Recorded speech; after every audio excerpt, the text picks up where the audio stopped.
Hey guys, নমস্কার, welcome to সোমনাথের kitchen. সোমনাথের রান্না করে আপনাদের সবাইকে স্বাগতম। আমি শেখ সোমনাথ আপনাদের সাথে। তো আজকে নিশ্চয়ই বুঝতে পারছেন আমি কি বানাচ্ছি। আজকে আমি বানাবো একেবারে ঘরোয়া পদ্ধতিতে পাস্তা। তো এইভাবে ঘরোয়া পদ্ধতিতে পাস্তা যদি বানান তাহলে রেস্টুরেন্টে যাওয়া লাগবে না, খালি বাড়িতে বসেই এরকম পাস্তা করে নিতে পারেন। তো এর জন্য কি করতে হবে, আপনাকে এই রেসিপিটা জানতে হবে, আর এই রেসিপিটার জন্য ভিডিওটি দেখতে থাকুন সম্পূর্ণ।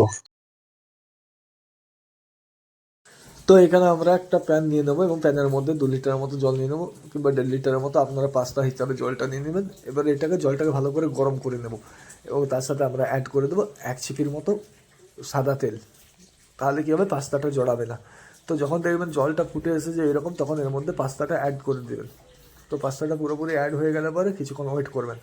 ওয়েট করে পরে একটু ভালো করে পাস্তাগুলোকে নাড়িয়ে নেবেন। না নাড়ালে পাস্তাগুলো নিচে লেগে যাওয়ার আশঙ্কা থাকে, তাই পাস্তাগুলোকে একটু ভালো করে নাড়িয়ে নিতে হবে। তো যখন পাস্তাটা ফুটছে, দেখছেনই বয়েল হচ্ছে, এর মাঝখানে এবার আমরা অ্যাড করে নেবো ভেজিটেবলগুলো। তো আমি ভেজিটেবলগুলোকে রাফ চপ করে রেখেছিলাম, তার জন্য সাথে বয়েল করে নিলাম, কারণ তেলে ভাজলে পরে এটা কুক হবে না। তো পাস্তাটা আপনাদের মোটেও খেতে ভালো লাগবে না, তার জন্য এটাকে ভালোভাবে একটু কুক করে নেওয়ার দরকার। এবং এর সাথে অ্যাড করে দেবো 2 ধনেপাতার জড় বা নিচের গোড়া। তাহলে কী হবে, একটা কোরিয়ান্ডার ফ্লেভার চলে আসছে। এবং দেশি মানেই তো কোরিয়ান্ডার দাদা, একটু ধনেপাতা না হলে কি দেশি ভাবটা লাগে। আর যেহেতু বলেছি ঘরোয়া পাস্তা, সেহেতু তো ধনেপাতাটা দিতেই হবে। দিন ভাট না বকে এবারে সসটা তৈরি করে নেওয়া যাক। তো সসটা তৈরি করার জন্য এইখানে একটা কড়াইকে বেশ চলিয়ে পড়িয়ে রাখতে হবে বৌদির মতো। তারপর ওর মধ্যে অ্যাড করে দিতে হবে তেল, যেরকম আপনারা ঘি বা ভরসা অ্যাড করেন সেরকম। বাস কুচিয়ে রাখা পেঁয়াজটা আর ক্যাপসিকামটা ওর মধ্যে দিয়ে দিবেন। এবারে আরে বাবা, লম্বা কাটা পেঁয়াজ ক্যাপসিকাম দেখছেন তো কীরকম ভুল বলছি। এগুলো যদি বউ জানতে পারে না, ধরে নিক্ষাত আমাকে মারবে। বাস এগুলোকে একটু ভালো করে ভেজে নেবেন, ততক্ষণ ভাজবেন যতক্ষণ না ওর মধ্যে দিয়ে হালকা হালকা জল আসছে। বুঝতে পারছেন তো, ঘামে যেরকম দৌড়াদৌড়ি করলে হালকা ঘায়ে ঘাম আসে, সেরকম ঘামটা আসতে দিন পেঁয়াজের ক্যাপসিকামে। বাস ঘামটা এলে পরে এর মধ্যে দিয়ে দিন বয়েল করে রাখা পাস্তাটা আর ভেজিটেবল সমেত। বাস একটু নাড়ি চাড়িয়ে নেবেন ততক্ষণ, যাতে গায়ের জিনিসটা মাখায়।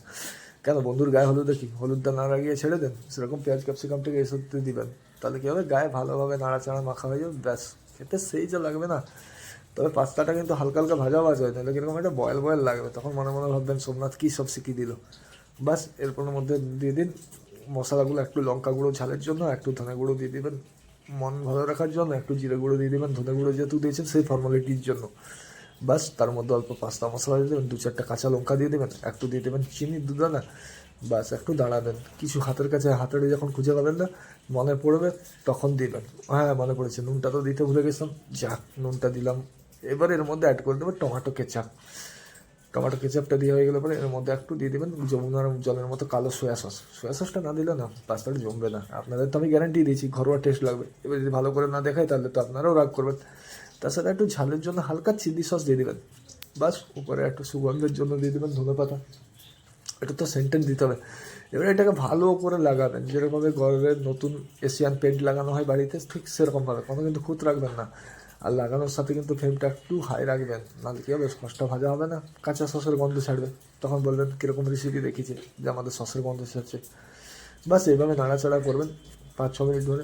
দেখতেই পাচ্ছেন পাস্তাটা প্রায় মানে হয়েই গেছে। ঠিক এইভাবে যখন দেখবেন পাস্তাটা হয়ে যাবে, মানে পাস্তার মধ্যে সুন্দর একটা গন্ধ আসবে ধনেপাতা, তখন জানবেন আমাদের পাস্তা তৈরি হয়েছে। আচ্ছা আচ্ছা আচ্ছা, আপনারা বুঝতে পারছেন না, দাঁড়ান দাঁড়ান দাঁড়ান, দেখে দিই, কোথাও যাওয়ার দরকার নেই। দেখতে পাচ্ছেন পাস্তাটা কেমন হয়ে গেছে, ঠিক এইভাবে পাস্তাটা করবেন। এবারে গরম গরম পরিবেশন করে দেবেন বাড়িতে, বাস ফার্স্ট ক্লাস পাস্তা। এভাবে পাস্তা করুন, আমি লিখে দিল, কোনো রেস্টুরেন্টে যাওয়ার দরকার নেই, বাড়িতে বসে আপনি সবাইকে মন জয় করতে পারবেন। কিন্তু এইভাবে ইনগ্রিডিয়েন্টসে বানাতে হবে, ঠিক আছে? আর রেসিপিটা কেমন হয়েছে নিশ্চয়ই জানাবেন। দাদার মন খারাপ থাকলে বৌদি নিশ্চয়ই করে খাওয়াবেন। আর চ্যানেলটা অবশ্যই সাবস্ক্রাইব করে দেবেন, কিন্তু যারা এখনও চ্যানেলটা সাবস্ক্রাইব করেনি। দেখা হবে আমার নতুন কোনো ভিডিওতে, ততদিন সবাই ভালো থাকবেন, সুস্থ থাকবেন, ভালো থাকবেন কিন্তু। জয় হিন্দ।